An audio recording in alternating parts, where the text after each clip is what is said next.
കർമ്മത്തിന് ആദരണീയനായ തുഷാർജിയുടെ ഭദ്രദീപം കൊളുത്തിയിരിക്കുകയാണ്. ഇനി നമ്മുടെ ക്ഷേത്രത്തിൽ വിനായക ചതുർത്ഥി ആഘോഷങ്ങൾ നടക്കുകയാണ്.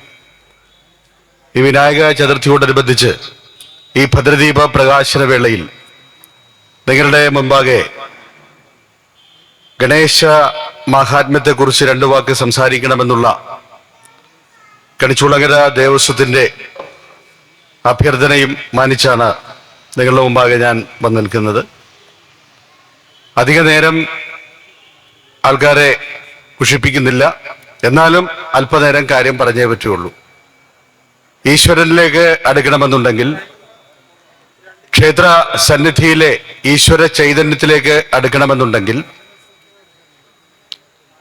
ക്ഷേത്രത്തിൽ വന്ന് പൂജാതി കർമ്മങ്ങളൊക്കെ നടത്തി വഴിപാടുകൾ നടത്തി പ്രാർത്ഥിച്ചു പോയാൽ നമുക്ക് ദേവീ സായുജ്യം ലഭിക്കും എന്ന് ആരെങ്കിലും കരുതിയിട്ടുണ്ടെങ്കിൽ അത് അത്രയ്ക്ക് നല്ല ഒരു കരുതലല്ല.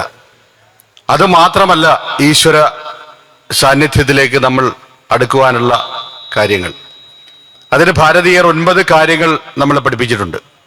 ആ 9 കാര്യങ്ങൾ അനുഷ്ഠിക്കുമ്പോഴാണ് ഈശ്വരനിലേക്ക് നമ്മൾ അടുക്കുന്നത്. നമുക്കറിഞ്ഞുകൂടാത്തതും അതാണ്. ഏതൊക്കെയാണ് ആ 9 കാര്യങ്ങൾ എന്ന് പറഞ്ഞു കഴിഞ്ഞാൽ, ശ്രവണം കീർത്തനം വിഷ്ണു, സ്മരണം പാദസേവനം, അർച്ചനം വന്ദ്യം ദാസ്യം, സഖ്യം ആത്മനിവേദനം എന്നിങ്ങനെ 9 കാര്യങ്ങളാണ്. ശ്രവണം, കീർത്തനം, സ്മരണം, പാദസേവനം, അർച്ചനം, വന്ദ്യം, ദാസ്യം, സഖ്യം, ആത്മനിവേദനം. അതിൽ ഒന്നാമത്തെ നോക്കൂ, ശ്രവണം ആണ്. ശ്രവണം എന്ന് പറഞ്ഞാൽ കേൾക്കുക എന്നുള്ളതാണ്. കേൾക്കണം എന്നുണ്ടെങ്കിൽ ആരെങ്കിലും കേൾപ്പിക്കണം, ആരെങ്കിലും പറഞ്ഞെങ്കിലേ കേൾക്കുവാൻ പറ്റുകയുള്ളൂ. ഇത് ഞാനായിട്ട് എഴുതിക്കൊണ്ട് വന്നൊന്നുമല്ല. യുഗാന്തരങ്ങൾക്ക് മുമ്പ് തന്നെ ഭാരതീയ ഋഷികൾ നമ്മെ പഠിപ്പിച്ചിട്ടുള്ള കാര്യമാണ്. ഒന്നാമത്തെ കാര്യം, ഈശ്വരനിലേക്ക് അടുക്കണമെന്നുണ്ടെങ്കിൽ ശ്രവണം വേണമെന്ന്. ശ്രവണം കഴിഞ്ഞിട്ടത് പറയണം, അതാണ് കീർത്തനം. അത് രണ്ടും കഴിഞ്ഞാൽ പിന്നെ നമ്മുടെ മെമ്മറിയിൽ ഉണ്ടാവണം, അതാണ് സ്മരണം. അപ്പൊ ശ്രവണം, കീർത്തനം, സ്മരണം. അത് കഴിഞ്ഞിട്ടാണ് പാദസേവനം എന്ന് പറഞ്ഞാൽ, ഗണപതി ഭഗവാന്റെ പാദം നീ സേവിക്കണമെന്നുണ്ടെങ്കിൽ, കണിച്ചുളങ്ങര അമ്മയുടെ പാദം നീ സേവിക്കണമെന്നുണ്ടെങ്കിൽ, അതിനു മുൻപ് നീ 3 കാര്യം അറിഞ്ഞിരിക്കണം: ശ്രവണവും കീർത്തനവും സ്മരണവും. നിനക്കതുണ്ടോ എന്നുള്ളതാണ് ഇവിടുത്തെ ക്വസ്റ്റ്യൻ, പ്രധാനപ്പെട്ട ചോദ്യം. നമ്മളെല്ലാവരും മനസ്സിലേക്ക് ചോദിക്കുക, നമുക്കതുണ്ടോ? ഈ ശ്രവണം എന്ന് പറയുന്ന കാര്യമില്ലാത്ത ഏക മതമെന്ന് പറയുന്നത് ഹിന്ദുമതമാണ്. ഇത് പറഞ്ഞിരിക്കുന്ന ആരെന്ന് ചോദിച്ചു കഴിഞ്ഞാൽ അതാണ് അത്ഭുതം, അത് ഹിന്ദുമതമാണ്. ലോകത്തിൽ മറ്റൊരു മതങ്ങളൊന്നും ഇത് പറഞ്ഞിട്ടില്ല. ക്രിസ്തു മതത്തിലോ മുസ്ലിം ഇസ്ലാം മതത്തിലോ പാഴ്സികളുടെ കൂട്ടത്തിലോ സിഖുകാരുടെ കൂട്ടത്തിലോ ഒന്നും പറഞ്ഞിട്ടില്ല. പറഞ്ഞിരിക്കുന്നത് ഈ ആർഷഭാരത ധർമ്മമാണ്. ഈ ശ്രവണം കീർത്തനം എന്ന് പറയുന്ന ഈ പ്രമാണം അനുസരിക്കുന്നത് മറ്റുള്ളവരുമാണ്. അതാണ് അതിൻ്റെ ഏറ്റവും രസകരമായിട്ടുള്ള കാര്യങ്ങൾ. അവർക്ക് ശ്രവണമുണ്ട്. ഒരു പള്ളിയോടനുബന്ധിച്ചാണെങ്കിൽ ശ്രവണമുണ്ട്, എല്ലാ ദിവസവും ശ്രവണമുണ്ട്, എല്ലാ ഞായറാഴ്ചകളും നിർബന്ധമായി ശ്രവണമുണ്ട്. ഇസ്ലാം മത വിശ്വാസികൾക്ക് ശ്രവണമുണ്ട്. ഇല്ലാത്തത് ആർക്കാണ്? നമുക്കാണ്. നമ്മുടെ ഒരു ധാരണയുണ്ട്, നമ്മളിങ്ങനെ ക്ഷേത്രത്തിൽ വന്ന് തൊഴുതു പോകുന്നതോടുകൂടി നമ്മളിലേക്ക് ദേവി സായുജ്യം ഉണ്ടാകും, വഴിപാട് നടത്തുമ്പോൾ ദേവി അങ്ങ് അനുഗ്രഹിക്കുമെന്നല്ല. ഈ കാര്യങ്ങളെല്ലാം അനുഷ്ഠിക്കണം. അതിനുവേണ്ടിയാണ് വളരെ ചുരുക്കം പേരാണെങ്കിലും ഇന്ന് ഈ ക്ഷേത്രസന്നിധിയിൽ ഇരിക്കുന്നത്. ദേവീ നിയോഗത്താലാണ് ഞാനും ഇവിടെ വന്നിരിക്കുന്നത്. എന്താ കാര്യം? ഈ ശ്രവണം എന്ന് പറയുന്ന കാര്യം നടത്തുന്നതിന് വേണ്ടി. അപ്പോൾ അത് ശ്രവണം ചെയ്താൽ നമ്മളത് പറയണം, പറഞ്ഞാൽ സ്മരണ ഉണ്ടാകണം. അത് കഴിഞ്ഞിട്ടാണ് ഞാൻ പറഞ്ഞ പോലെ നീ ഒരാളെ വെറുതെ ഒന്നും പാദ നമസ്കാരം ചെയ്യേണ്ട കാര്യമില്ല. ഒരു ദേവിയെയും ഒരു ദേവനെയും നീ വെറുതെ ഒന്നും പാദ നമസ്കാരം ചെയ്യേണ്ട കാര്യമില്ല. അതിനു മുൻപ് ഈ കാര്യങ്ങൾ നീ പഠിച്ചിരിക്കണം: ശ്രവണവും കീർത്തനവും സ്മരണവും. അത് കഴിഞ്ഞിട്ടാണ് പാദസേവനം, അത് കഴിഞ്ഞിട്ടാണ് അർച്ചനം. എന്താണ്? നിങ്ങൾ ഈ സമർപ്പിക്കുന്ന വഴിപാടുകളെ 4ാം സ്ഥാനത്താണുള്ളത്. ബാക്കി 1, 2, 3 ഒക്കെ വേറെയാണ്, നോക്കണം. അർച്ചനം, അത് കഴിഞ്ഞിട്ടാണ് വന്ദ്യം, അത് കഴിഞ്ഞിട്ട് ദാസ്യം, അത് കഴിഞ്ഞിട്ട് സഖ്യം, ആത്മനിവേദനം. ഈ സഖ്യവും ആത്മനിവേദനവും നമ്മളെപ്പോലുള്ള പ്രാപഞ്ചികരായിട്ടുള്ള ആളുകൾക്ക് പറഞ്ഞിട്ടുള്ളതല്ല, അത് യുഗപുരുഷന്മാർക്ക് പറഞ്ഞിട്ടുള്ളതാണ്. സഖ്യം എന്ന് പറഞ്ഞാൽ സുഹൃത്താകുക. ശ്രീനാരായണ ഗുരുദേവനെ ഈശ്വരന്മാരൊക്കെ സുഹൃത്തുക്കളായിരുന്നു. അതുകൊണ്ട് സൗഹൃദം സ്ഥാപിച്ചുകൊണ്ട് ഗുരു അങ്ങനെ ഇരുന്നുകൊണ്ട് അവരുമായിട്ട് സമ്മതിച്ചതിൻ്റെ ഫലമാണ് ഗുരുവിൻ്റെ ദർശനവും ഗുരുവിൻ്റെ കൃതികളും ഒക്കെ രൂപപ്പെട്ടത് എന്നോർക്കണം. അത് അവസാനം ഗുരു ഈശ്വരനിലേക്ക് തന്നെ ലയിക്കുക, അതാണ് ആത്മനിവേദനം എന്ന് പറയുക. നമ്മൾ ആ തലത്തിലേക്കൊന്നും എത്തിച്ചേരുന്നില്ലെങ്കിലും ഒന്നാമത്തെ കാര്യം നമ്മൾ നിർബന്ധമായിട്ട് അനുഷ്ഠിച്ചേ പറ്റുകയുള്ളൂ. അതിൻ്റെ പേരാണ് ശ്രവണം. ഇപ്പൊ ഇവിടെ നമ്മുടെ ഗണേശ തത്വങ്ങളാണ് നമ്മുടെ മുമ്പാകെ അനാവരണം ചെയ്യപ്പെടുന്നത് ഈ ഭദ്രദീപത്തോടുകൂടി. അതിമനോഹരവും അതിഗംഭീരവുമായിട്ടുള്ള ഗണേശ ഭഗവാന്റെ ഒരു വിഗ്രഹം ഇവിടെ വന്ന് ഞാനിവിടെ മുരുകഞ്ഞനോട് പറഞ്ഞു, വളരെ ഗംഭീരമായിട്ടുള്ള മനോഹരമായിട്ടുള്ള വിഗ്രഹം ദേവിക്ക് അഭിമുഖനായിട്ടിരിക്കുകയാണ് ഗണപതി. ഗണപതി ആരാണ് എന്ന് ചോദിച്ചു കഴിഞ്ഞാൽ നമ്മളൊക്കെ എന്താകുന്നു, കഥകളിലൂടെ, ചിത്രകഥകളിലൂടെ അല്ലെങ്കിൽ ഏതെങ്കിലും സീരിയലിലൂടെയൊക്കെ അറിഞ്ഞിട്ടുള്ള കാര്യങ്ങളാണ് നമ്മൾക്ക് ഗണപതി. ഈ ഭാരതീയ ധർമ്മ സംഹിതയ്ക്ക് പുരാണത്തിനൊരു പ്രത്യേകതയുണ്ട്. എന്താണ്? 2 കൈവഴികളിലൂടെയാണ് നമ്മളത് മനസ്സിലാക്കേണ്ടത്. നമ്മുടെ കുട്ടിക്കാലത്ത് നമ്മൾ കഥകളിലൂടെ കാര്യങ്ങൾ മനസ്സിലാക്കണം. ഇതിലൂടെ വളർന്നു കഴിയുമ്പോൾ ആ കഥകൾ മാറിയിട്ട് തത്വങ്ങളിലൂടെ നമ്മൾ കാര്യങ്ങൾ മനസ്സിലാക്കണം. ആദ്യത്തേതെന്ന് പറഞ്ഞാൽ കഥകളിലൂടെ അതിലെത്തിച്ചേരാനുള്ള വഴികൾ, അതിലെ എത്തിച്ചേരാനുള്ള ഒരു മാർഗം മാത്രമേ ആകുള്ളൂ. അതിലെ സത്യങ്ങൾ അറിയണമെന്നുണ്ടെങ്കിൽ അതിലെ തത്വങ്ങൾ നമ്മൾ അറിയാൻ പറ്റുള്ളൂ. അതാണ് തത്വങ്ങളുള്ളിൽ ഉദയം ചെയ്തിരിക്കും പൊരുൾ എത്തിയിടുവാൻ ഗുരുപദാന്തയെ ഭജിക്കണം എന്ന് എഴുത്തച്ഛൻ നമ്മളെ പഠിപ്പിച്ചത്. തത്വങ്ങൾക്കകത്താണ് ഉദയം ചെയ്തിരിക്കുന്നതാണ് പൊരുൾ അഥവാ സത്യം. ഈ സത്യത്തെ അറിയണമെന്നുണ്ടെങ്കിൽ നീ ഗുരുവിങ്കൽ പഠിക്കണം, ഗുരുവിനോട് ഉപദേശം സ്വീകരിക്കണം, ആ ഗുരുവിനോട് സാഷ്ടാംഗം വീണ് അഭ്യർത്ഥിക്കണം. അവിടെ ആ ഗുരു ആരെന്ന് ചോദിച്ചു കഴിഞ്ഞാൽ ഇതൊക്കെ പറഞ്ഞു തരുന്ന എല്ലാവരും നമുക്ക് ഗുരുക്കന്മാരാണ്. അപ്പൊ ഗുരുവിലൂടെ നാം തത്വങ്ങൾ അറിയുമ്പോൾ ആ തത്വത്തിലൂടെ സത്യം അറിയണം. ഗണപതി എന്ന് പറയുമ്പോൾ നമ്മുടെ കൺമുമ്പിൽ ഇപ്പൊ എന്താവുന്നു? വലിയ തുമ്പിക്കര ഉണ്ട് അല്ലേ, വലിയ വയറുണ്ട്, 1.5 കൊമ്പുണ്ട്, കുഞ്ഞു കണ്ണുകളുണ്ട്, മറഞ്ഞിരിക്കുന്ന വായുണ്ട്, വലിയ ചെവിയുണ്ട്, ഇങ്ങനെയൊക്കെയുള്ള രൂപം. എന്നാൽ ഓർക്കുക, അത് ആ കഥയിൽ ആ ഭാഗത്തേക്ക് മാറ്റിക്കഴിഞ്ഞാൽ ഭാരതീയ തത്വസംഹിത അനുസരിച്ച് ഗണപതി എന്ന് പറയുന്ന വലിയ ഒരു എന്താണ്, മഹൽ ചൈതന്യവും മഹത്തത്വവുമാണ്. പ്രപഞ്ചത്തിൽ ആദ്യമായി ഈശ്വരനുണ്ടായി എന്നെല്ലാവരും പറഞ്ഞപ്പോ ഭാരതീയ സംസ്കാരം മാത്രമാണ് പറഞ്ഞത് പ്രപഞ്ചത്തിൽ ആദ്യമായി അറിവുണ്ടായി എന്ന്. അറിവിൽ നിന്നാണ് ഈശ്വരൻ ഉണ്ടായത് എന്ന് പറഞ്ഞ ലോകത്തിലെ ഒരേ ഒരു സംസ്കാരമേ ഉള്ളൂ, അത് നമ്മുടേതാണ്. അപ്പോൾ പ്രപഞ്ചത്തിൽ ആദ്യമായുണ്ടായ അറിവ് എന്താണ്? അറിവ് ആദ്യമായുണ്ടായത് ശബ്ദം. ആ ശബ്ദം എന്താകുന്നു എന്ന് വെച്ചാൽ അത് ഓംകാരമായിരുന്നു. ആദിയിൽ വചനമുണ്ടായി എന്ന് ക്രിസ്ത്യാനികൾ പറയുന്നു. എന്താണ് ഈ വചനം എന്നവരോട് ചോദിച്ചാൽ വചനം ദൈവമായിരുന്നു എന്നവർ പറയുന്നു. ആ ദൈവം എന്താണെന്ന് ചോദിച്ചാൽ അതിനപ്പുറത്തേക്ക് വിശദീകരണം അവർക്ക് കൊടുക്കാൻ സാധിക്കുന്നില്ല. എന്നാൽ ഇതൊക്കെ വിശദീകരിച്ച് വ്യാഖ്യാനിച്ച് വെച്ചിട്ടുള്ളതാണ് ഭാരതീയ ധർമ്മം, സനാതന ധർമ്മം, എന്നും നിലനിൽക്കുന്ന ധർമ്മം. അതുകൊണ്ടാണ് അതിനെ സനാതനം എന്ന് വിളിക്കുന്നത്, മാറ്റമില്ലാത്തത്. ശാസ്ത്രം എത്ര പുരോഗമിച്ചാലും എന്തെല്ലാം മാറ്റങ്ങൾ ഉണ്ടായാലും മാറ്റമില്ലാതെ നിലനിൽക്കുന്ന ഒരേ ഒരു ധർമ്മമേ ഉള്ളൂ. ആ ധർമ്മമാണ് സനാതന ധർമ്മം. ആ സനാതന ധർമ്മത്തിന്റെ തുടക്കമാണ് സാക്ഷാൽ ഗണപതി. ആ തുടക്കമാണ് ഞാൻ പറയുന്ന ആദിയിലുണ്ടായ പ്രണവമന്ത്രം, അത് ഓംകാരമാണ്. ഓം എന്ന് പറയുന്ന അക്ഷരത്തെ നാം ഒന്ന് എഴുതി നോക്കുക. ആ ഓംകാരത്തിന്റെ ഒരു പ്രതീകമാണ്, മൂർത്തിയാണ് സാക്ഷാൽ ഗണപതി. ആ ഓമിന് ഇങ്ങനെ ഇങ്ങനെ നമ്മുടെ കൺമുമ്പിൽ ഇങ്ങനെ എഴുതുക, ഒരു 3 പോലെ ഇങ്ങനെ വരുന്നു. തുമ്പിക്കൈ പോലെ ഒരു അക്ഷരത്തിന്റെ ഭാഗം താഴേക്ക്, മുകളിൽ ഒരു ചന്ദ്രക്കല, അതിൻ്റെ മധ്യത്തിൽ ഒരു ബിന്ദു. ഇതാണ് ഓംകാരം. ഈ ഓം എന്ന് പറയുന്ന അക്ഷരത്തിന്റെ രൂപത്തിൽ ഇരിക്കുന്ന ഏക മൂർത്തിയാണ് ഗണപതി. അപ്പൊ ഗണപതി എന്ന് പറഞ്ഞാൽ എന്താവുന്നു? പ്രപഞ്ചത്തിൽ ആദ്യമായുണ്ടായ പ്രണവാക്ഷരത്തിന്റെ പ്രതീകമാണ് ഗണപതി. ലോകത്തുള്ള മുഴുവൻ സമസ്ത വിജ്ഞാനത്തിൻ്റെയും അറിവിൻ്റെയും ആദ്യത്തെ പടി അതാണെന്ത്? ഗണപതി ഭഗവാൻ എന്ന് നാം കരുതുക. അതുകൊണ്ടാണ് ഗുരു വിനായകാഷ്ടകം എഴുതിയിട്ട് പറഞ്ഞത്, നമദേവവൃന്ദം ലസദ്വേദഗന്ധം ശിരശ്രീമദിന്ദും ശ്രുതശ്രീമുകുന്ദം ബൃഹച്ചാരുതുന്ദം ശ്രുതശ്രീസനന്ദം ജഡാഹീന്ദ്രകുന്ദം ഭജേ അഭീഷ്ടസന്തം എന്ന് 8 ശ്ലോകങ്ങൾ ഗുരു എഴുതി വെച്ചിട്ടുണ്ട്. അതിമനോഹരമായിട്ടുള്ള വൃത്തം, ഭുജംഗപ്രയാതം എന്നു പേരുള്ള ഒരു വൃത്തത്തിന്റെ രൂപത്തിൽ. ഭുജംഗം എന്ന് പറഞ്ഞു കഴിഞ്ഞാൽ ഇഴജന്തു, പാമ്പെന്നർത്ഥം. പാമ്പ് സഞ്ചരിക്കുന്ന രൂപത്തിൽ ശ്രീനാരായണ ഗുരുദേവൻ എഴുതിയതാണ് വിനായക അഷ്ടകം. പാമ്പ് സഞ്ചരിക്കണം എങ്ങനെയാണെന്നറിയാം? ഒരു പത്തി ഇങ്ങനെ അങ്ങോട്ട് പോയി കഴിഞ്ഞാൽ പാമ്പിന്റെ പത്തി ഒരു വശത്തേക്കും മറുവശത്തേക്കും ഇങ്ങനെ വീണ്ടും തല്ലിയാണ് പോകുന്നത്. എന്ന് വെച്ചാൽ 2 ഭാഗത്തേക്ക് ഇങ്ങനെ ഒരു പാമ്പ് സഞ്ചരിക്കുമ്പോൾ അതിന്റെ തല ഇങ്ങനെ ആടിക്കൊണ്ടിരിക്കും. ആ ഒരു രീതിയിൽ എഴുതിയാണ് വിനായകാഷ്ടകം.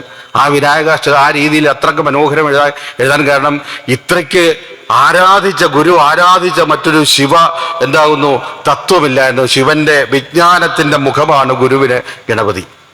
എന്തുകൊണ്ട് ഗണപതിയെ എല്ലാവരും ആദ്യമായിട്ട് പൂജിക്കുന്നു എന്നുള്ളൊരു വലിയൊരു ചോദ്യമുണ്ട്. അപ്പൊ നമ്മളെല്ലാവരും പറയുന്നു വിഘ്നങ്ങൾ ഉണ്ടാക്കുന്നയാളാണ് ഗണപതി, വിഘ്ന നിവാരണം നടത്തുന്നതിന് വേണ്ടിയാണ് ഗണപതിയെ ഞങ്ങൾ പൂജിക്കുന്നതെന്ന് പറഞ്ഞു കഴിഞ്ഞാൽ നമ്മുടെ ഈ കമ്പ്യൂട്ടർ യുഗത്തിലെ പുതിയ കുട്ടികളൊക്കെ പറയും ഇദ്ദേഹം ഈ വിഘ്നം ഉണ്ടാക്കാൻ നമ്മൾ എന്ത് പഴിച്ചു ഉദ്യോഗത്തിനോട്, നമ്മൾ എന്തെങ്കിലും കുറ്റം ചെയ്തിട്ടുണ്ടോ ഗണപതിക്ക്?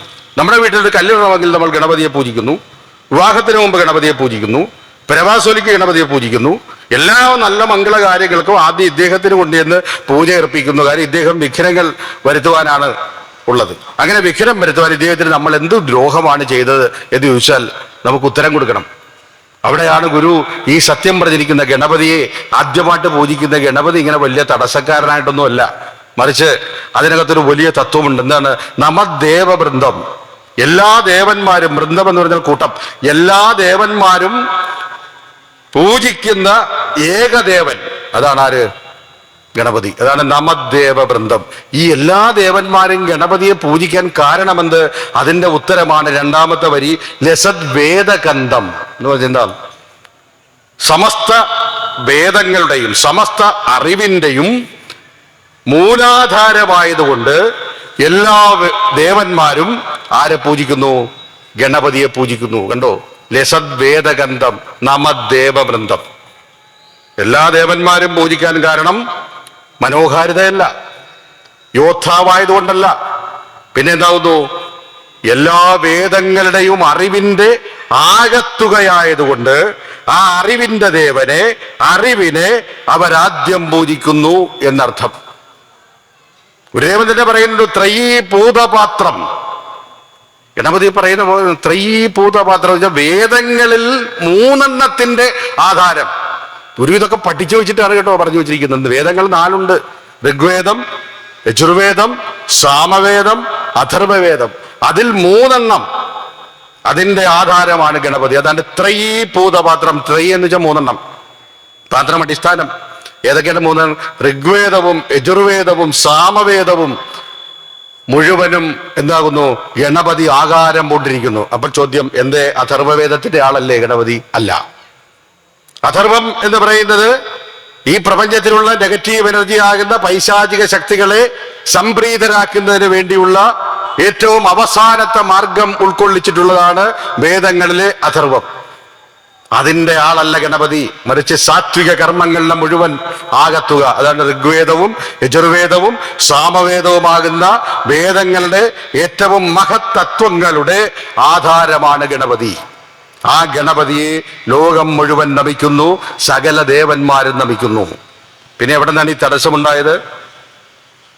തടസ്സമുണ്ടായതിന് കാരണം എന്തെന്നറിയാവോ?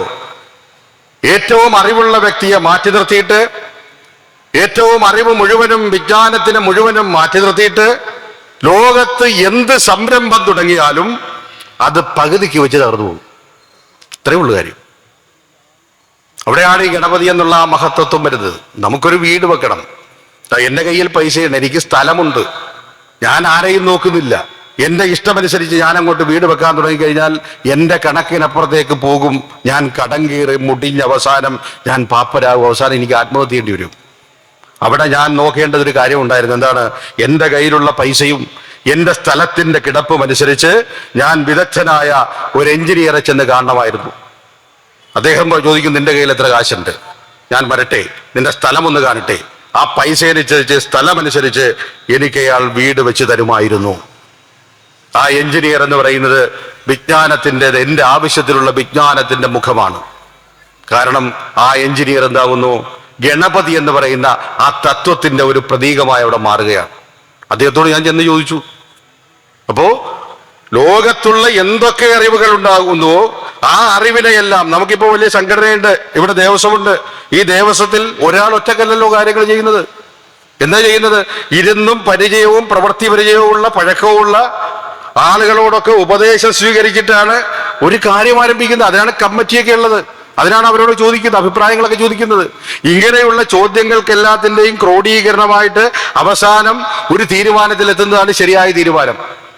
ഇപ്പൊ ഇങ്ങനെയൊക്കെ തീരുമാനങ്ങൾ എത്തുമെങ്കിൽ ആദ്യം അറിവുള്ള ആൾക്കാരെ ആദരിക്കണം, അറിവുള്ള ആളുകളെ വിളിച്ചു വരുത്തണം, അവരോട് ഉപദേശങ്ങൾ സ്വീകരിക്കണം. അതിൻ്റെയൊക്കെ ആകത്തുകയാണ് ഗണപതി. അതാണ് ഗുരു എഴുതിയിരിക്കുന്നത്, എല്ലാ ദേവന്മാരും നമിക്കും നമദ്ദേവവൃന്ദം കാരണം ലസദ്വേദഗന്ധം ശിരശ്രീമതിന്ദും. ഈ ഗണപതിയുടെ ശിരസിൽ ഇന്ദുകൊണ്ട്, അതാണ് ചന്ദ്രൻ. സകല കലകളുടെയും ദേവനാണ് ചന്ദ്രൻ.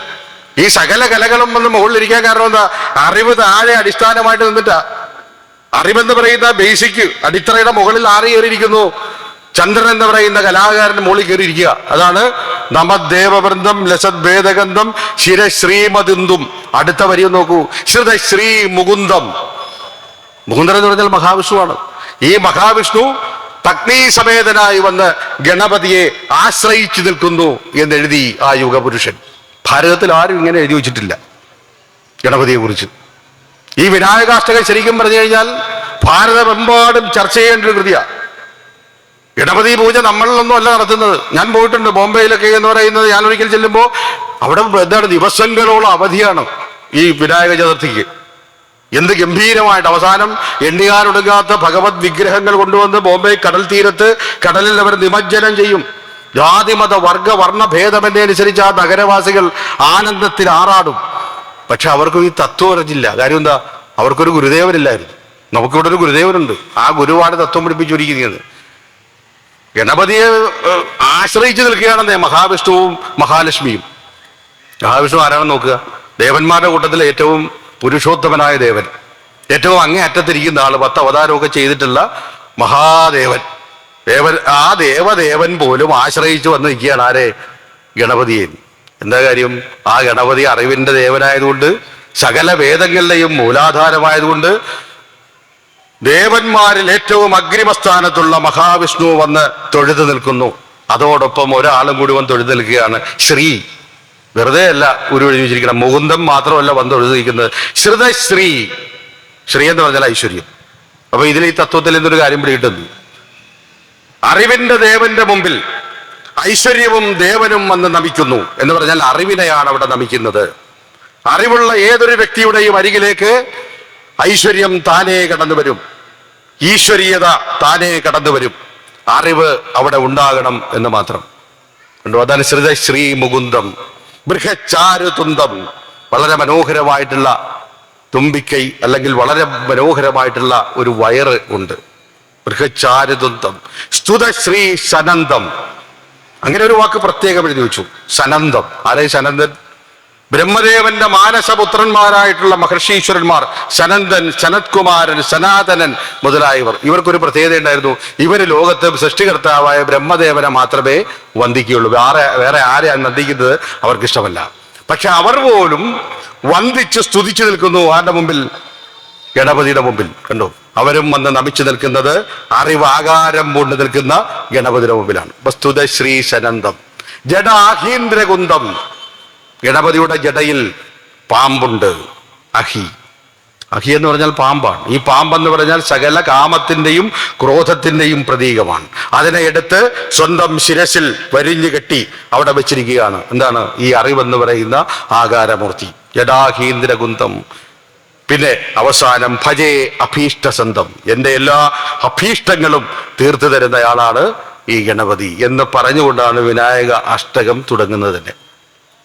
അപ്പൊ ഗണപതി എന്ന് പറയുന്നത് നമ്മുടെ കഥയിലുള്ള ആ ഗണപതിയെ മാറ്റിവെച്ചിട്ട് ഈ മഹത്തായ തത്വത്തെ ഭാരതീയർ പഠിപ്പിച്ചു തന്നിട്ടുള്ള ഈ തത്വത്തെ നമ്മൾ പഠിക്കുമ്പോഴാണ് ഗണേശ തത്വം നമ്മൾ പൂർണ്ണമാകുന്നത്.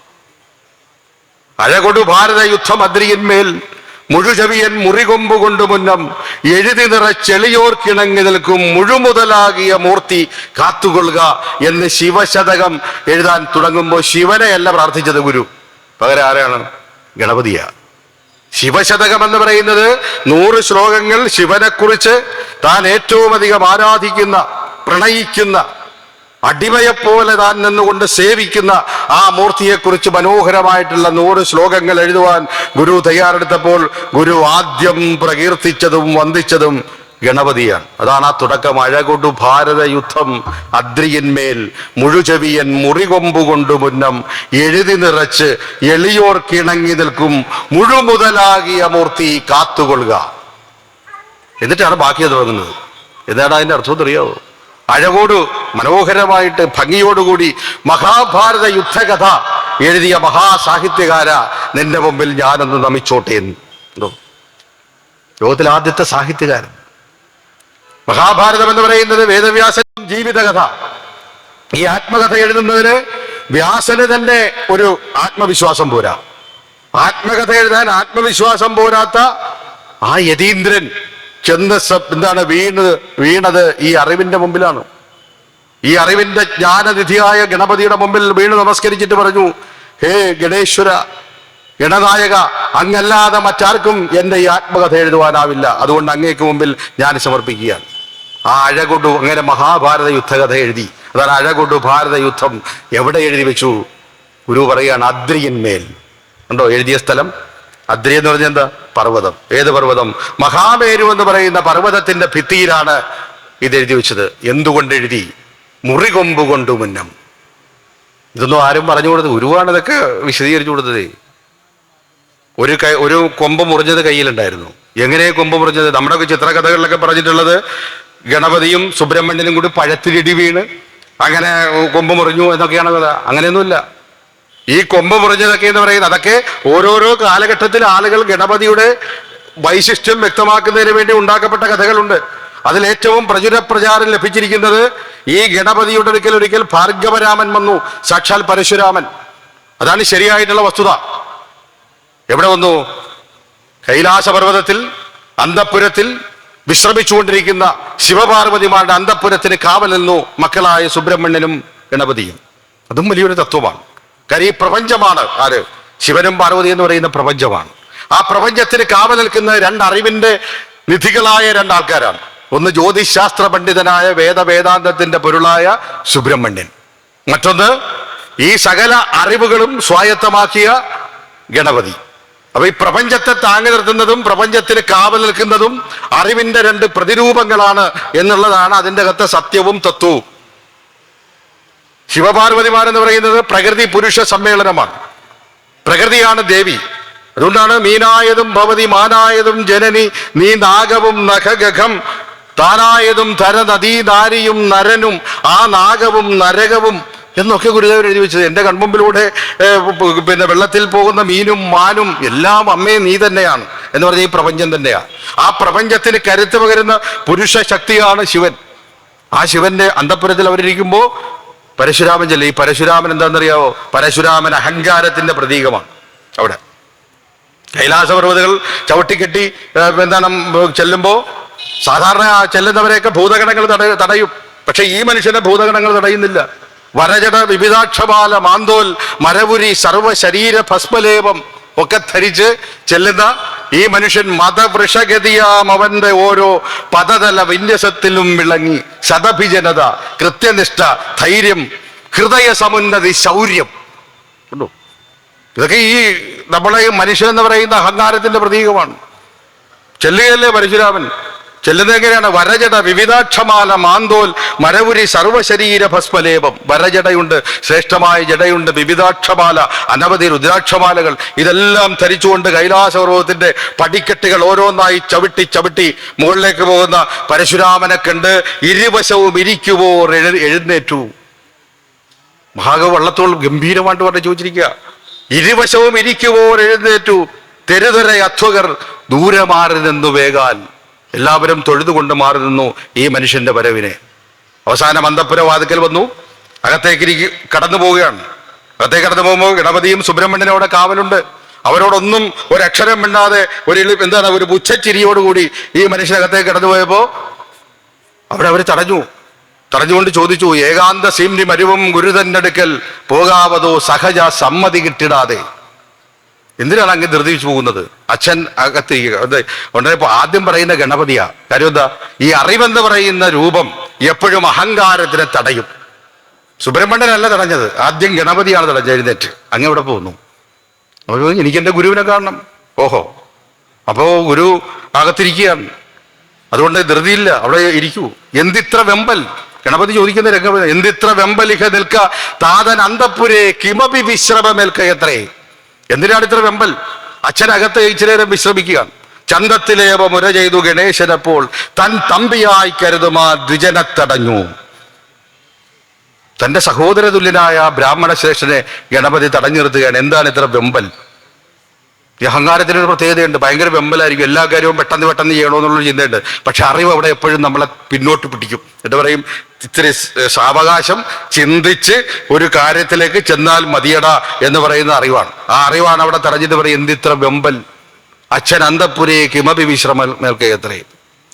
അപ്പോൾ അടുത്ത സുബ്രഹ്മണ്യൻ ഗണപതി എന്ന് പറഞ്ഞപ്പോൾ സുബ്രഹ്മണ്യൻ എഴുതിട്ട് പറഞ്ഞു, ഏകാന്ത സീമിന് ഗുരു മരുവും ഒറ്റയ്ക്കിരിക്കുകയാണ് അങ്ങയുടെ ഗുരു, ഞങ്ങളുടെ അച്ഛൻ.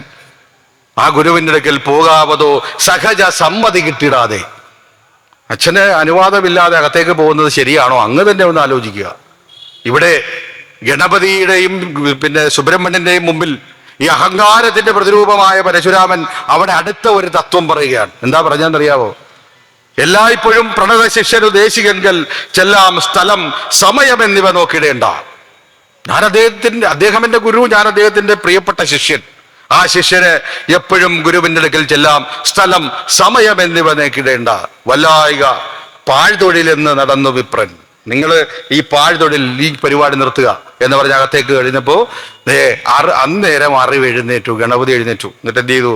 തങ്ങളുടെ വാക്ക് ധിക്കരിച്ച് അകത്തേക്ക് പോകുന്ന അഹങ്കാരത്തിന്റെ പ്രതിരൂപത്തിന്റെ കാലിൽ കയറി പിടിച്ചു തുമ്പിക്കൈകൊണ്ട്. എന്നിട്ട് പിടിച്ച് അന്തരീക്ഷത്തിലിട്ടൊന്ന് കറക്കി താഴെ നിർത്തി കഴിഞ്ഞപ്പോൾ പരശുരാമന് ഈ ലോകം മുഴുവൻ കിടന്ന് കറങ്ങുന്നതായിട്ട് തോന്നി എന്നാണ് പറയുന്നത്. ആ സമയത്ത് തൻ്റെ കയ്യിലിരുന്ന മഴു എടുത്ത് താൻ അപമാനിതനായല്ലോ എന്നോർത്ത് ഗണപതിയുടെ കവിൾത്തടത്തിലേക്ക് കൊടുത്തപ്പോൾ മുറിഞ്ഞു വീണതാണ് പകുതിക്കൊമ്പ്. പിന്നെ അവിടെ വലിയ പ്രശ്നങ്ങൾ നടക്കുന്നു. പാർവതി ദേവി എത്തുന്നു.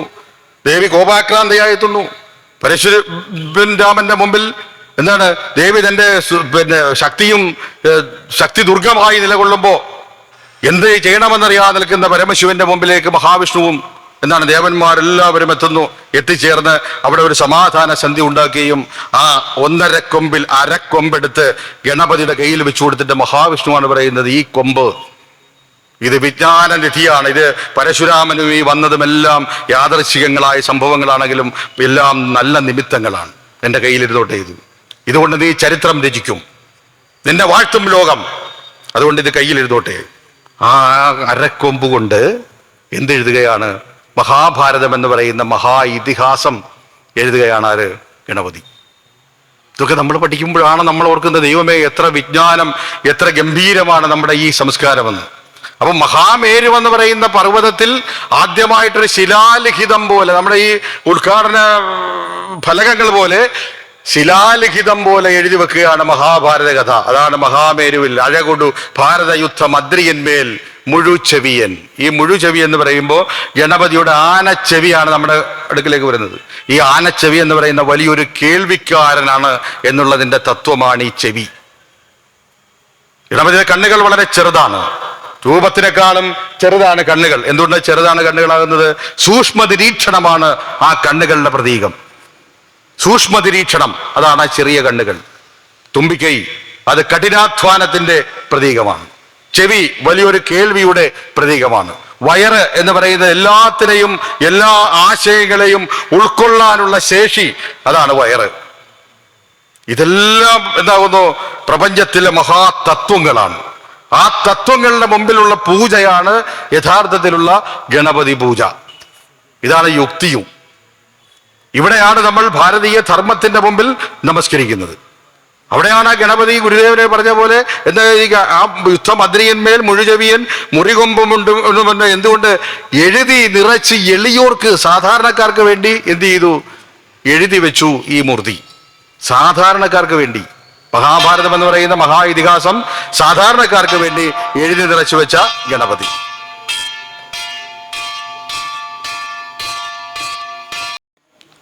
സാധാരണക്കാരെ അധികം ദീർഘിപ്പിക്കുന്നില്ല, കാര്യം പെട്ടെന്ന് അവസാനിപ്പിക്കുകയാണ്. ഗണേശ തത്വം അതിൻ്റെ പൂർണ്ണതയിലേക്ക് എത്തുകയാണ്.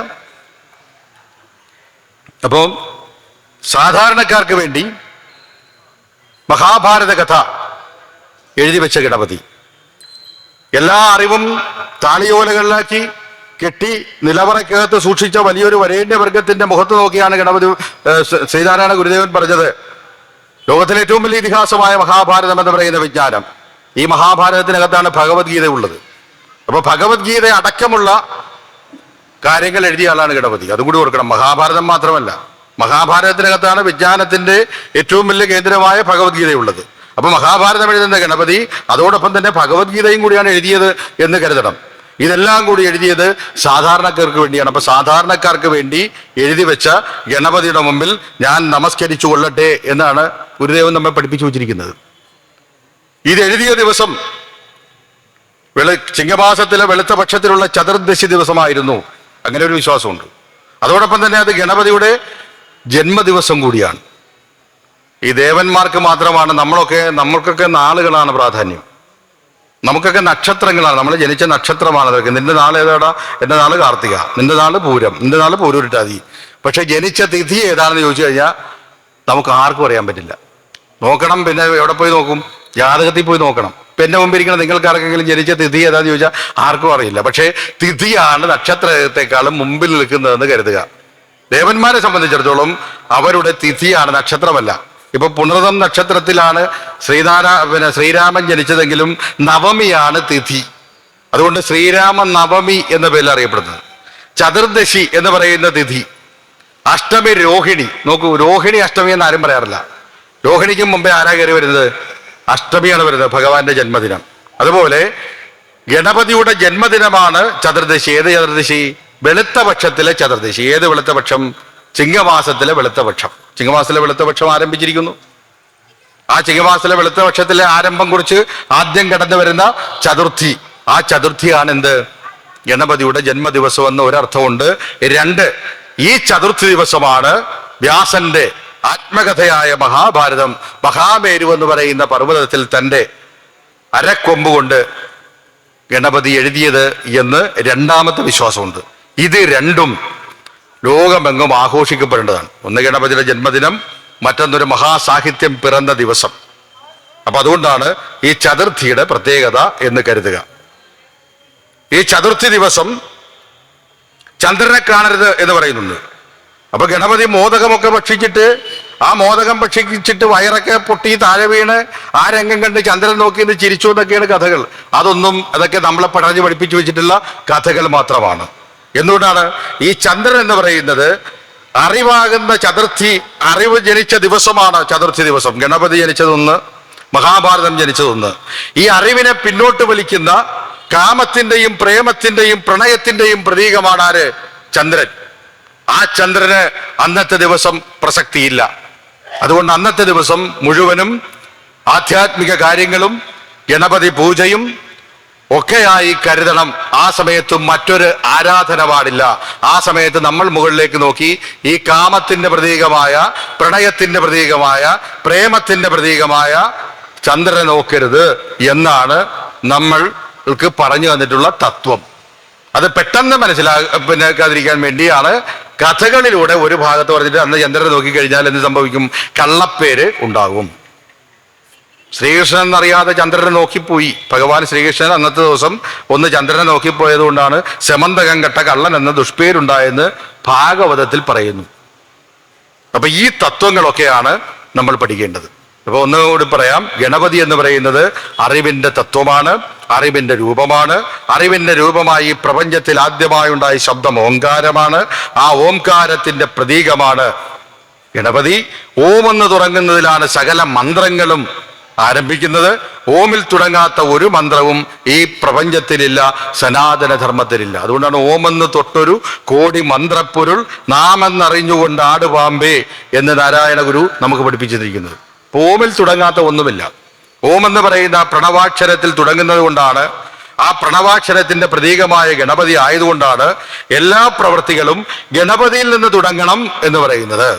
എല്ലാ മന്ത്രങ്ങളും ഓമിൽ നിന്ന് തുടങ്ങണം എന്ന് പറയുന്നത്. മന്ത്രങ്ങളിൽ പ്രണവമാണ് ഞാൻ എന്ന് ഉദ്ധവരോട് ഭഗവാൻ പറയുന്നതും മറ്റൊന്നല്ല, ഞാൻ അറിവ് കൂടിയാകുന്നു എന്ന്. അപ്പൊ നമ്മുടെ ഗണപതി പൂജ എന്ന് പറഞ്ഞാൽ നമ്മുടെ മക്കൾക്ക്, കുട്ടികൾക്ക് പഠിപ്പിച്ചു കൊടുക്കേണ്ടത് അറിവിനെ പൂജിക്കുക എന്നുള്ളതാണ്.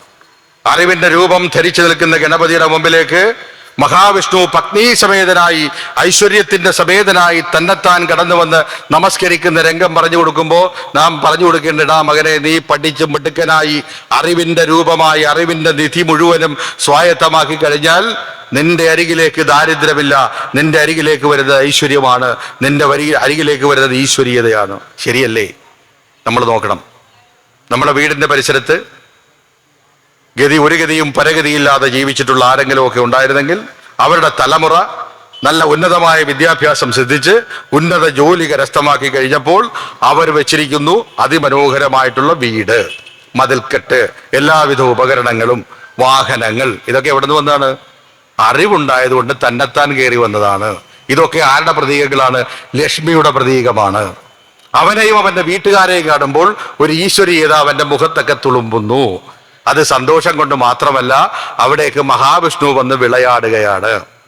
അപ്പോ നമ്മുടെ മക്കൾക്ക് പറഞ്ഞു കൊടുക്കണം, ഇതൊന്നും അന്ധവിശ്വാസമല്ല. അതുകൊണ്ട് എല്ലാ ദിവസവും ഈ ചതുർത്ഥിയോടനുബന്ധിച്ചുള്ള ആ ആഘോഷങ്ങളിൽ നമ്മൾ പങ്കുകൊള്ളണം. പങ്കുകൊണ്ടിട്ട് ആ ഗണപതിയെ പൂജിക്കുക വഴി നമ്മൾ സ്വയം ആരായി മാറുകയാണ്? ഗണപതി ഭഗവാനായി മാറുന്ന പ്രക്രിയയാണ്. അതിനെ നമ്മൾ പഠിക്കണം, വായിക്കണം, എഴുതണം, പ്രസംഗിക്കണം, ക്ലാസ്സുകളിലൊക്കെ അറ്റൻഡ് ചെയ്യണം. അതിനാണ് നമ്മുടെ പൂർവികർ ഗണപതി പൂജ പറഞ്ഞു തന്നിട്ടുള്ളത്. അതിൽ പ്രധാനമായിട്ട് പറഞ്ഞു കൊടുക്കേണ്ടത് ഗുരുദേവന്റെ ഈ തത്വമാണ്. ഗണപതിയുടെ ഒരിക്കലേക്ക് മഹാവിഷ്ണു പോലും വന്ന് നമസ്കരിക്കുന്നതിന്റെ കാരണം, ലോകത്തുള്ള എല്ലാ പരിപാടികളും ആരംഭിക്കുന്നതിന് മുമ്പ് എല്ലാവരും നമിക്കുന്നു. അത് തന്നെ എന്താവുന്നു? എല്ലാവരും 10-15 പേർ കൂടിയിരിക്കുന്ന സ്ഥലത്തേക്ക് അറിവിന്റെ രൂപമായൊരു വ്യക്തി കടന്നു വരുമ്പോ എല്ലാവരും എഴുന്നേൽക്കുന്നു, അല്ലെ? കഴിഞ്ഞ ദിവസം ചേർത്തല SNDP യൂണിയന്റെ ചതയ ദിനത്തോടനുബന്ധിച്ച് ഒരു പെൺകുട്ടി കടന്നു വന്നു. ആ സദസ്സ് മുഴുവനും എഴുന്നേറ്റ് നിന്നാണ് അവളെ സ്വീകരിച്ചത്.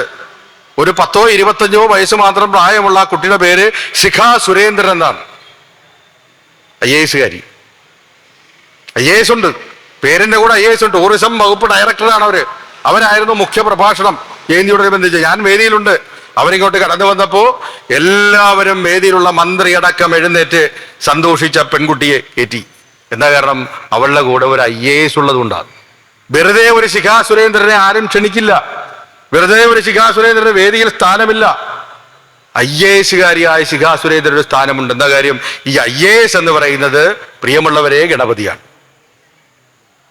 ഇപ്പൊ ഗണപതി എന്ന് പറയുന്ന അറിവിന്റെ ആകാരമായി അവളുടെ കൂടെ അങ്ങ് നിന്നപ്പോ അവളുടെ അരികിലേക്ക് ചേർത്തല പോലീസ് സ്റ്റേഷന് കീഴിലെ പോലീസ് ഓഫീസർമാർ സല്യൂട്ട് അടിച്ച് ആ പെൺകുട്ടിയെ കയറ്റിവിടുന്നു.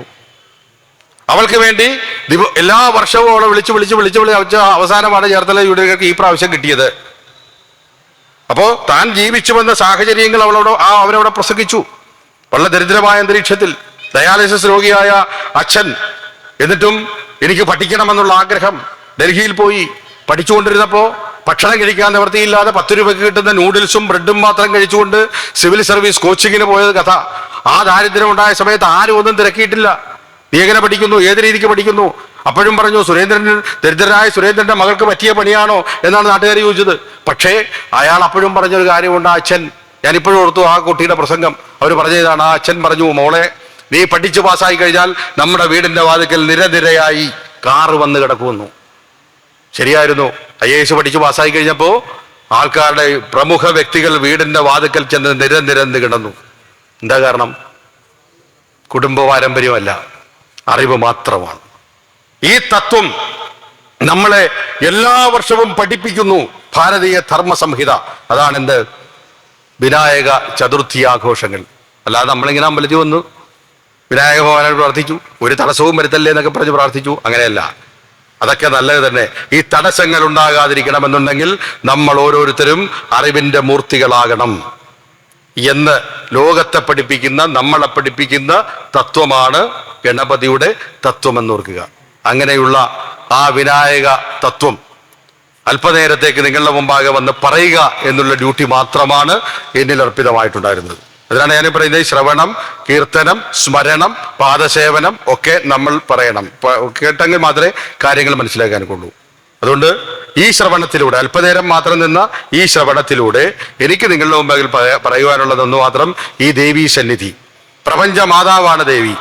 പ്രപഞ്ചം മുഴുവൻ വന്ന് നിലകൊള്ളുന്നതാണ് ദേവീക്ഷേത്രത്തിന്റെ മഹനീയത. നമ്മൾ ദേവിയെ ആരാധിക്കുമ്പോൾ ആ ദേവിയുടെ ചതുർബാഹുക്കളോട് കൂടിയ രൂപത്തെയല്ല, ഈ പ്രപഞ്ചത്തെ മുഴുവനുമാണ് നമ്മൾ ആരാധിക്കുന്നത്. ആ പ്രപഞ്ചത്തിലെ മുഴുവൻ പോസിറ്റീവ് എനർജിയാണ് ദേവി തത്വം എന്ന് പറയുന്നത്.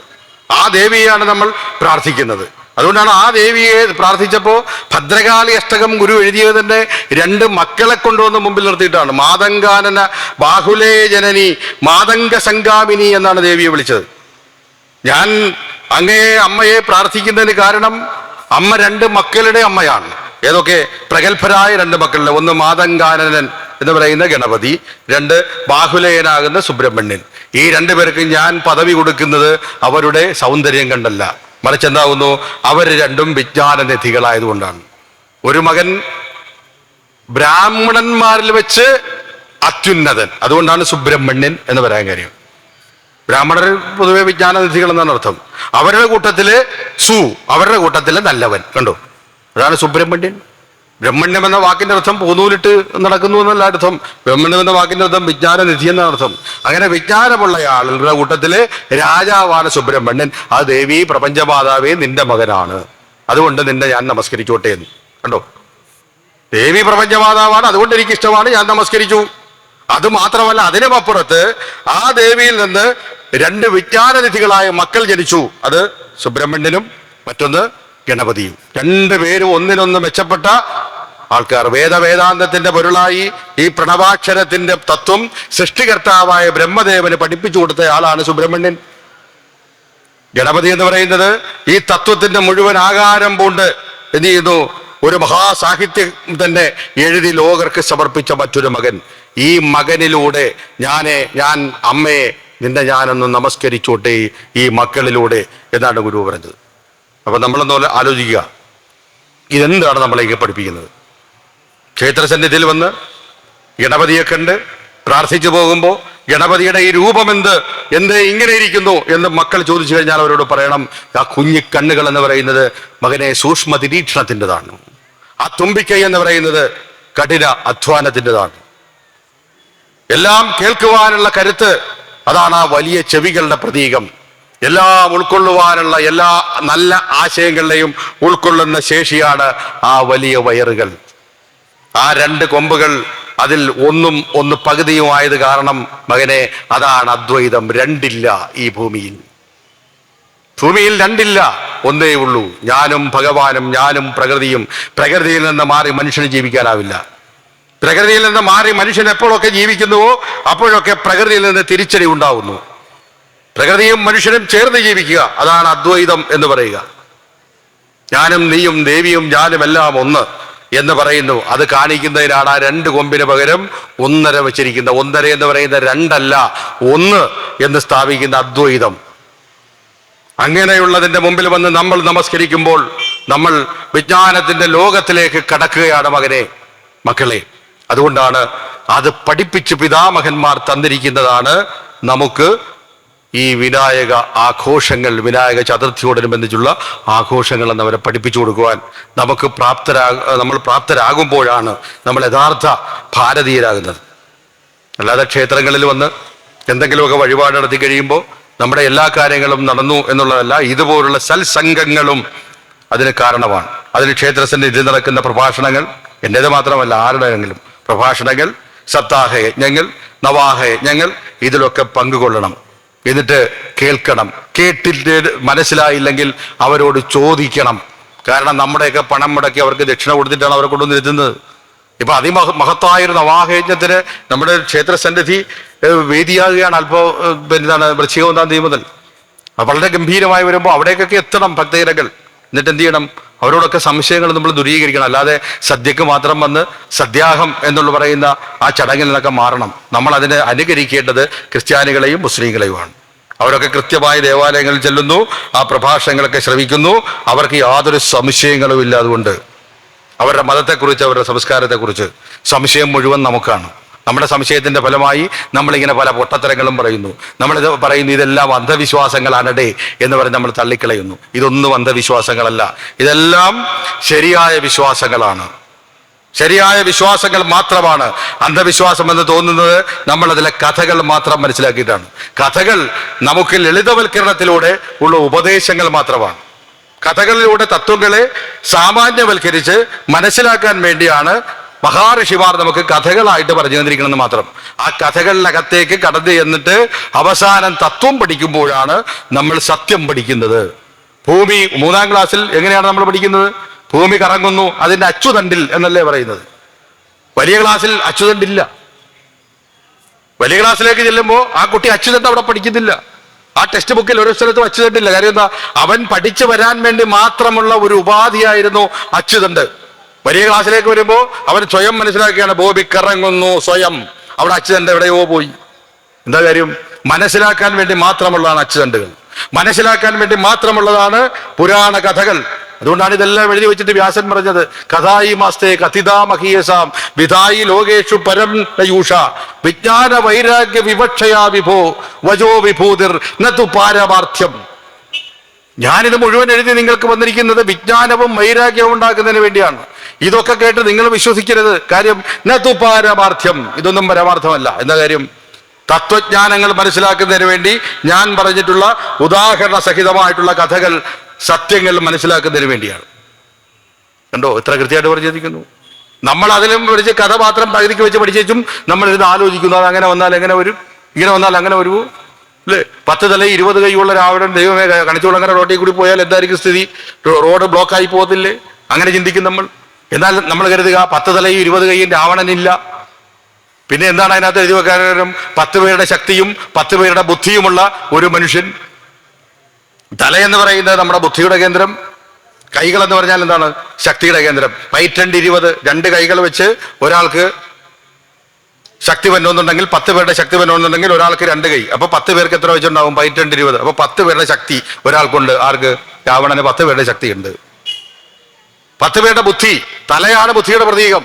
അപ്പൊ രാവണൻ ബുദ്ധിമാനായിരുന്നോ? രാവണനെ കുറിച്ച് അപ്പൊ പഠിക്കണം. വേദശാസ്ത്രങ്ങൾ പഠിച്ചയാള്, 4 വേദങ്ങൾ പഠിച്ചയാള്, 6 ശാസ്ത്രങ്ങൾ പഠിച്ചയാള്, ചൂതോട് ചതുരംഗം പഠിച്ചയാള്, മഹാതാന്ത്രികൻ.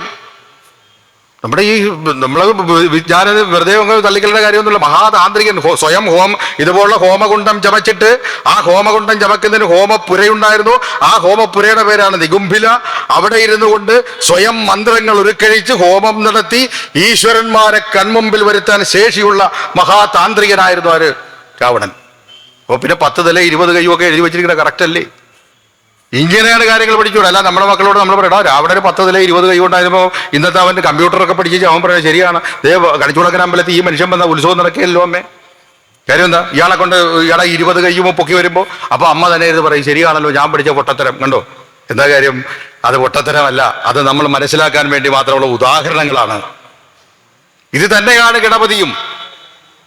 അല്ലാതെ ഗണപതിയുടെ വലിയ വയറെന്ന് പറഞ്ഞാൽ വലിയ വയറ് കുടവയറുള്ള ഭീമാകാരമായി ഈ ഭക്ഷണം ഇഷ്ടം പോലെ കഴിക്കുന്ന ഭക്ഷണഭ്രാന്തൻ ഒന്നുമല്ല.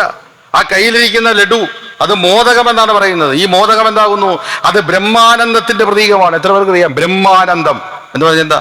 എല്ലാം പഠിച്ചു കഴിയുമ്പോൾ കിട്ടുന്ന ബ്രഹ്മാനന്ദം, അതിന് മധുരരസം, അതിനൊരു പ്രത്യേക സുഗന്ധം, അതിനൊരു പ്രത്യേക നിർവൃതി. അതാണ് വിജ്ഞാനം. ആ വിജ്ഞാനം ആർജിച്ച് കിട്ടുമ്പോൾ ലഡു കഴിക്കുന്ന ഒരു പ്രതീതി, മോദകം കഴിക്കുന്ന പ്രതീതി മനുഷ്യനുണ്ടാകും. അതിന്റെ പ്രതീകങ്ങളാണ് ഈ 2 മോദകങ്ങൾ. അഭയ വരദ ഹസ്തം, ഒരു കൈകൾ നോക്കൂ അഭയത്തിന്. അതാണ് ഗുരു എഴുതി വെച്ചിട്ടുണ്ട് കരാരൂഢ മോക്ഷം. എന്താണ് പറഞ്ഞത് ഗണപതിയെ കുറിച്ച്? കരാരൂഢ മോക്ഷം ഒന്നും വേറെ ആർക്കും അങ്ങനെ എഴുതിയിട്ടില്ല. എന്നിട്ട് കരത്തിൽ മോക്ഷത്തൊക്കെ വെച്ചിരിക്കുന്ന ഒരേ ഒരു ദേവൻ. ബാക്കിയുള്ളവർക്കൊക്കെ മോക്ഷം കിട്ടും. നമ്മളൊക്കെ വേറെ ആരെങ്കിലും പ്രാർത്ഥിക്കണമെന്നുണ്ടെങ്കിൽ മോക്ഷം കിട്ടാൻ വളരെ പാടാ. കാര്യം എന്താ? വളരെ കഷ്ടപ്പാടാ. പക്ഷെ ഗണപതിയെ പ്രാർത്ഥിച്ചാൽ കയ്യിലിരിക്കുകയാണ് അങ്ങേരുടെ കയ്യിൽ എന്ത്? മോക്ഷം. അതാണ് കരാരൂഢ മോക്ഷം. വിപത് ഭംഗദക്ഷം ചലസാര സാക്ഷം സദാനന്ദ മാത്രം എന്നൊക്കെ പറഞ്ഞ് ഗംഭീരമായിട്ട് എഴുതി വെച്ചിട്ടുണ്ട്. വിപത്തുകളെ മുഴുവനും തകർത്ത് കളയുന്ന സമർത്ഥൻ, അതാണ് വിപത് പങ്കദക്ഷം. അതിലൊന്നാണ് ഈ കരാരൂഢ മോക്ഷം എന്ന് പറയുന്നത്. കരത്തിൽ മോക്ഷത്തെ വെച്ചിട്ടുള്ളയാള് എന്ന് പറഞ്ഞാൽ ചോദിക്കുന്ന ഭക്തൻ ചോദിച്ചാൽ ആ നിമിഷം എടുത്തു കൊടുക്കാൻ എവിടെ വെച്ചിരിക്കുകയാണ്? കൈകളിൽ. കണ്ടോ? വേറെ ഒരു ദേവന്റെ കൈകളിലും ഈ മോക്ഷമില്ല. ഒരാളിന്റെ കയ്യിൽ മാത്രമേ ഈ കൈകൾ വെച്ച് കൈകൾ റെഡിയാണ്. എന്ത്? മോക്ഷം. ഇതാണ് ഗണപതി. ആ ഗണപതിയെ പഠിക്കുമ്പോഴാണ് ഇതിപ്പോ ഗണപതിയെ പഠിപ്പിക്കാനാണെന്ന് വെച്ചാൽ ഈ സമയമൊന്നും പോരാ, ഒരുപാട് കാര്യങ്ങൾ വേണ്ടി വരും. അപ്പോ അത് പഠിക്കാൻ നമുക്ക് അവസരം കിട്ടണമെന്നുണ്ടെങ്കിൽ പ്രിയപ്പെട്ട ഭക്തജനങ്ങളെ, ശ്രവണം അത്യാവശ്യമാണ്. നമുക്ക് ഹിന്ദു മതക്കാർക്ക് ഇല്ലാത്ത ഒരേ ഒരു സാധനം ഏതാവുന്നു? ശ്രവണമാണ്. വല്ലതും പഠിക്കുമോ എന്ന് ചോദിച്ചാൽ നമ്മൾ സ്വയം പഠിക്കുകയില്ല, അതിന് നമുക്ക് നേരമില്ല. ശ്രവിക്കാൻ പോകുമോ? അതൊട്ടില്ല എന്തായാലും. പിന്നെ നമ്മൾ എന്ത് പഠിക്കുമെന്നാണ് ഈ പറയുന്നത്? അതുകൊണ്ട് ഓരോ ക്ഷേത്ര സന്നിധിയും ശ്രവണത്തിനുള്ള ഓരോ കേന്ദ്രങ്ങളാണ്. ഭൂമിയിലെ സർവകലാശാലകളാണ് ക്ഷേത്രങ്ങൾ. ആ സർവകലാശാലകളാണ് ക്ഷേത്രങ്ങൾ. അത് അവരെ പഠിപ്പിക്കേണ്ടിയുള്ള വേദികളാണ് എന്ന് മനസ്സിലാക്കിയത് കൊണ്ടാണ് അല്പമെങ്കിലുമുള്ള ആളുകളാണെങ്കിലും വരുമെന്ന് കരുതിക്കൊണ്ട് എന്നോട് 2 വാക്ക് പറയുവാൻ നമ്മുടെ പ്രിയപ്പെട്ട മുരുകൻ ചേട്ടൻ എന്നോട് പറഞ്ഞത്. ഞാനതുകൊണ്ടാണ് നിങ്ങളുടെ മുമ്പാകുന്നത്. ആയിരക്കണക്കിന് ജനങ്ങൾ ഒത്തുകൂടുന്ന സ്ഥലമാണ് കണിച്ചുകുളങ്ങര ക്ഷേത്രം. അവിടെ ഇപ്പൊ എണ്ണിച്ചുട്ടപ്പം പോലെ കുറച്ചു പേരേ ഉള്ളൂ. നിങ്ങളെങ്കിലും എന്ത് ചെയ്യണം? മറ്റുള്ളവരോട് പറയണം. എന്നിട്ട് എന്ത് ചെയ്യണം? ഈ ക്ഷേത്ര സന്നിധിയിലേക്ക് ഈ പ്രധാനപ്പെട്ട വിശേഷ ദിവസങ്ങളിലൊക്കെ വരണം. ഞാൻ മാത്രമല്ല, അനവധി പ്രഭാഷകരെ ഓരോരുത്തരെ കൊണ്ടുവരണം. എന്നിട്ട് അവരെന്ന് പ്രഭാഷണം പറയുന്നത് കേൾക്കണം. 1 മണിക്കൂറൊക്കെ കേട്ടാൽ മതി. കേട്ടിട്ട് പോകുമ്പോൾ നമ്മുടെ അവിടെയൊക്കെ നമ്മുടെ കുട്ടികളെയൊക്കെ കൊണ്ടുവരണം, ഈ കുഞ്ഞുമക്കളെയൊക്കെ. കാര്യം ഇതുങ്ങൾക്കൊന്നും അറിയാൻ പാടില്ല. കാര്യം ഇവരൊക്കെ ദൈവങ്ങളെ എന്താണ് നമ്മൾ പഠിപ്പിച്ചു കൊടുത്തിരിക്കണം. അകത്തിരിക്കണ ആരാണ്? ദേവി എന്നല്ല, പിന്നെ അവിടെ പിന്നെ എന്താണ് തമ്പ്രാനിരിക്കുന്നു, തമ്പ്രാട്ടിയിരിക്കുന്നു എന്നൊക്കെ പറഞ്ഞ് നമ്മളിങ്ങനെ കാണിച്ചു കൊടുക്കുകയാണ്. അപ്പോൾ അങ്ങനെയല്ല, അതല്ല ശരിക്കും പഠന വിഷയമാക്കേണ്ടതാണ് ഇതെല്ലാം. അത് പഠന വിഷയമാക്കണമെന്നുണ്ടെങ്കിൽ നമുക്ക് മതബോധന ക്ലാസ്സുകൾ നമുക്കില്ല, നമുക്കതിൻ്റെ ആവശ്യമില്ല. പകരം ഇതുപോലുള്ള പ്രഭാഷണങ്ങളിലൂടെ കാര്യങ്ങൾ മനസ്സിലാക്കി കൊടുക്കണം. അതിനുവേണ്ടി അവരുമായിട്ടൊക്കെ എത്തിച്ചേരാനുള്ള വേദിയായി ക്ഷേത്രത്തെ നമുക്ക് മാറ്റണം എന്ന് പറഞ്ഞുകൊണ്ട് അതിമനോഹരമായിട്ടുള്ള ഈ പുണ്യദിനത്തിൽ നിങ്ങളിലേക്ക് ക്ഷണം സ്വീകരിച്ച് നിങ്ങളുടെ മുമ്പാകെ വന്ന് ഗണേശ ഭഗവാനെ കുറിച്ച് അല്പം മാത്രമെങ്കിലും പറയുവാൻ സാധിച്ച ആ ഗുരുനിയോഗത്തിൻ്റെ മുമ്പിൽ, ദേവീ നിയോഗത്തിൻ്റെ മുമ്പിൽ സാഷ്ടാംഗം നമസ്കരിച്ചുകൊണ്ട് ഇനിയും നിങ്ങളെയൊക്കെ ഇരുത്തി ബുദ്ധിമുട്ടിക്കുന്നില്ല എന്ന് പറഞ്ഞുകൊണ്ട് എൻ്റെ വാക്കുകൾ ഞാനിവിടെ പൂർണ്ണമാക്കുകയാണ്. നന്ദി, നമസ്കാരം. ഗുരുധർമ്മം ജയിക്കട്ടെ.